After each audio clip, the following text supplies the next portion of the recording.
Olá, tudo bem? Seja bem-vindo ao canal Meu Momento com Deus. Nessa ocasião, nós vamos dar continuidade ao nosso estudo guiado, ao nosso estudo da lição. Mas antes, eu quero convidar você a orar junto comigo e logo em seguida conhecermos qual será o tema do nosso estudo. Vamos orar então?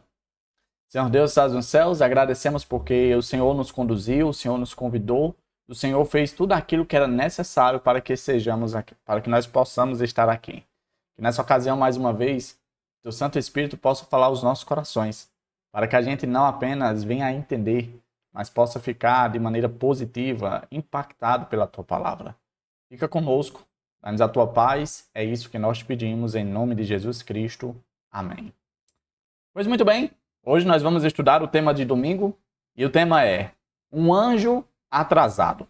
Eu separei aqui alguns pontos, como eu sempre faço, e aí eu vou comentando em cima, e também tem um texto bíblico para nós lermos e meditarmos. O primeiro ponto diz assim, os falsos deuses das nações eram demônios disfarçados. Inclusive, isso foi o que a gente viu ontem na introdução de sábado. Textos bíblicos apresentam evidências de que os poderes demoníacos às vezes estão por trás dos poderes terrestres. Como assim, Davi? Eu não entendi essa parte. Como os poderes demoníacos às vezes estão por trás dos poderes da terra. O que está querendo dizer é que algumas pessoas que exercem poder na terra podem estar sendo guiadas, influenciadas, direcionadas por anjos maus, por demônios. E aí você deve estar um pouco incrédulo pensando, como assim? Uma pessoa pode estar sendo guiada por um demônio. Olha esse exemplo que foi apresentado no estudo de hoje. Livro de Daniel, capítulo 10, verso do 1 ao 14. Preste atenção no que será narrado aqui. No terceiro ano de Ciro, rei da Pérsia, Daniel, chamado Beltesazar, recebeu uma revelação. A mensagem era verdadeira e falava de uma grande guerra. Na visão que teve, ele entendeu a mensagem. Naquela ocasião, eu, Daniel, passei 3 semanas chorando. Não comi nada saboroso, carne e vinho nem provei, e não usei nenhuma essência aromática. Até se passaram as 3 semanas. No 24º dia do primeiro mês, estava eu em pé junto à margem de um grande rio, o Tigre. Olhei para cima, e diante de mim estava um homem vestido de linho, com um cinto de ouro puríssimo na cintura. Seu corpo era como berilo, o rosto como relâmpago, os olhos como tochas acesas, os braços e pernas como reflexo do bronze polido, e a sua voz era como o som de uma multidão. Somente eu, Daniel, tive a visão.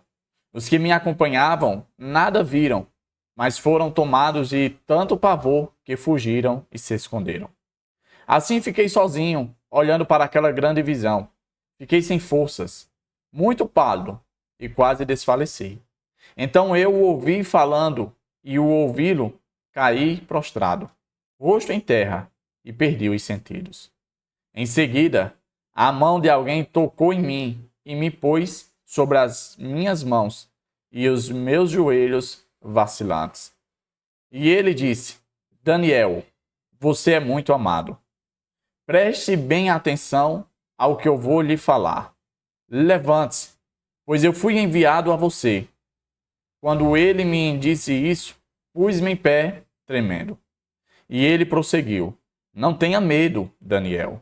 Desde o primeiro dia em que você decidiu buscar entendimento e humilhar-se diante do seu Deus, suas palavras foram ouvidas, e eu vim em resposta a elas. Mas o príncipe do reino da Pérsia me resistiu durante 21 dias. Então Miguel, um dos príncipes supremos, veio em minha ajuda, pois eu fui impedido de continuar ali com os reis da Pérsia. Agora vim explicar-lhe o que acontecerá ao seu povo no futuro, pois a visão se refere a uma época futura. Olha que texto interessante. Você é um pouco extenso, a gente muitas vezes não consegue pegar os detalhes. E aí, a gente vai aqui esmiuçar um pouquinho para a gente poder ter o entendimento completo e real do que a lição está querendo nos ensinar hoje com relação ao tema Um Anjo Atrasado. Primeiro ponto. Como um anjo enviado de Deus, foi resistido por 3 semanas. Esse é o primeiro questionamento. Veja bem, Daniel teve uma visão. Aquela visão, ele teve algumas dúvidas, embora ele tenha entendido que era uma visão da parte de Deus. Mas ali ele buscou a explicação, buscou o entendimento completo. Uma das formas que ele fez isso foi jejuando, né, de certo modo, se humilhando, buscando a presença de Deus. Só que, até então, ele não teve nenhuma resposta. Mesmo isso já tendo passado 3 semanas. E aí, enquanto ele, quem sabe, fazia um passeio ali, pela margem do rio Tigre, ele teve novamente uma visão. E agora um anjo, da parte de Deus, aparece para ele. Interessante que, sempre que algo assim acontece, os profetas, os mensageiros de Deus, eles sentem um impacto. Coitado de Daniel ficou quase desmaiado, né? Quase desfalecido. Por um momento ele perdeu os sentidos quando ouviu a voz do anjo. Isso revela a fragilidade física que ele se encontrava, por conta vamos dizer assim, da maneira que ele estava ali jejuando, buscando a presença de Deus, né? Demonstrando a sua humildade, a sua simplicidade em querer entender os planos de Deus. E ali o anjo começa a falar com ele, anima ele, fala que o motivo pelo qual ele não tinha vindo antes explicar, revelar o plano de Deus, era porque houve uma resistência da parte do reino da Pérsia. E aí a gente precisa entender o que é esse reino da Pérsia que foi mencionado aqui pelo anjo. Sendo todo-poderoso, Deus tinha o poder de responder a Daniel imediatamente. Isto, se ele quisesse. Isso é interessante mesmo. Porque o anjo demorou 21 dias para poder chegar até Daniel. Mas nós sabemos que não há limites para Deus. E aí surge a pergunta, por que é que Deus, de maneira imediata, não colocou o anjo diante de Daniel? Porque Deus, de certo modo, se permitiu essa situação, de certo modo, atraso de 21 dias. Vamos continuar. Durante 3 semanas, Gabriel, que inclusive é o anjo que foi até Daniel, se empenhou na luta com os poderes das trevas, procurando conter as influências que estavam agindo na mente de Ciro. Tudo o que o céu podia fazer em favor do povo de Deus foi feito. A vitória foi finalmente ganha. As forças do inimigo foram contidas durante toda a vida de Ciro e de seu filho Cambises. Olha que interessante. Ciro era o atual rei da Pérsia. Você lembra que Daniel ele foi levado cativo ali pelos babilônicos. Ele serviu a Nabucodonosor e depois ao rei, em seguida a ele, né? O esposo de Nitocris, e depois ao filho, né? Naquela situação ali da festa, em que a Babilônia foi invadida pelos Médios e Persas.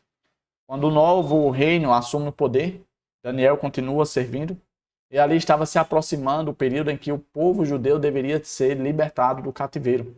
Ou seja, estava se aproximando o fim da profecia dos 70 anos de cativeiro, de prisão. E aí Daniel estava preocupado com essa situação. O que estava acontecendo era que forças das trevas, forças demoníacas, estavam tentando influenciar Ciro a não seguir os planos de Deus. Por quê? Porque se os planos de Deus fossem vigorados, entrassem em vigor, o que iria acontecer era que o plano da redenção seria atrapalhado.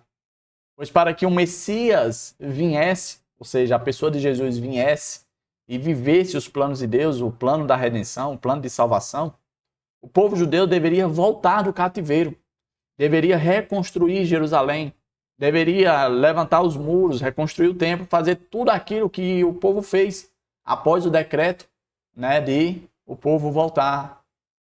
E aí o que estava acontecendo era que as forças das trevas estavam tentando influenciar para que isso não acontecesse.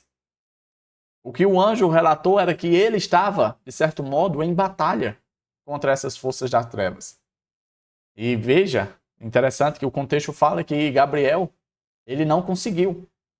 E aí, um anjo mais poderoso, Miguel, né, foi até a Gabriel e ali resolveu a situação. E graças a essa atuação de Deus, se utilizando dos anjos ali, tanto Ciro como seu filho Cambises, nada de ruim aconteceu, ou seja, os poderes malignos das trevas não conseguiram exercer a sua intenção de influenciar, de querer manobrar, de querer gerenciar ali os poderes terrestres. E aí, com base nisso, a gente vai para o próximo ponto que diz assim, ó: para que o conflito cósmico possa acontecer, Deus não deve exercer todo o seu poder. De fato, Satanás não tem nenhuma chance diante de Deus. Bastaria Deus fazer e tchau, Satanás. Mas para que não houvesse dúvida de que Deus foi um Deus, vamos dizer assim, desbalanceado, né? Um Deus opressor, um Deus que seria com características injustas, Deus muitas vezes ele refreia o seu poder, ele segura a sua mão para que não seja interpretado de maneira equivocada. E olha só, o inimigo precisa receber alguma liberdade e poder autênticos que não podem ser removidos de maneira arbitrária, mas restringidos por alguns parâmetros conhecidos por ambas as partes, cujos detalhes não nos são revelados. Eu e você não temos conhecimento, não temos o entendimento de quais são esses parâmetros que envolvem essa guerra, ou seja, as limitações. Até onde um pode ir, até onde o outro pode ir, até onde o outro pode intervir, pode refrear, pode, de certo modo, atrapalhar. Nós não sabemos quais são os parâmetros desse conflito cósmico, dessa guerra espiritual. Mas o ponto é, Satanás tem poder, Satanás tem liberdade para fazer o mal, dentro de algumas limitações. E Deus, nós sabemos que ele tem poder, mas também dentro de algumas limitações, ele pode utilizar o seu poder. Porém, isso não será para sempre. Chegará um momento em que Deus sim usará todo o seu poder para restaurar todas as coisas e, de certo modo, tragar toda a maldade e pôr fim a essa realidade terrível e ruim. O último ponto que eu separei diz o seguinte: em certo sentido, não é difícil compreender esses limites de atuação, pois o Senhor trabalha apenas por meio do amor, e o amor e não a imposição. É o fundamento do seu governo, o amor. Para a gente poder entender, Deus, em alguns aspectos, ele não pode, de certo modo, impor aquilo que é certo, porque pode surtir o efeito contrário, o efeito negativo. Sabe aquela história que você espera uma reação de uma pessoa, mas você não pode, de certo modo, provocar essa reação? Você tem que deixar que as coisas aconteçam de maneira natural? Pois é assim que Deus trabalha. E a forma de Deus agir é por meio do amor. Por isso, ele espera que as coisas aconteçam da maneira correta, para mais tarde ninguém levantar a mão e apontar na cara dele dizendo: você não agiu de maneira correta, você impôs essa situação, você obrigou a esse resultado. E quando os finalmente chegar, ninguém vai poder dizer que Deus foi desonesto. Por quê? Porque o modus operandi de Deus é o amor. Deus se utiliza do amor para poder reger o governo dele. E que eu e você possamos não apenas ser alcançados, mas que possamos ser cativados por esse amor tão puro, tão genuíno, tão maravilhoso. Tá certo? Chegamos ao fim de mais um estudo guiado, hoje falando sobre um anjo atrasado.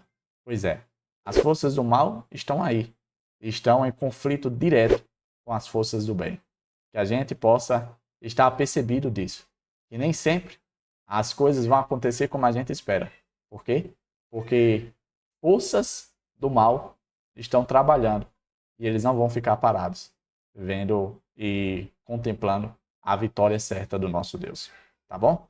Papai do céu te abençoe e proteja de todo mal. Eu te vejo aqui no próximo encontro pela graça de Deus. Até a próxima e tchau, tchau.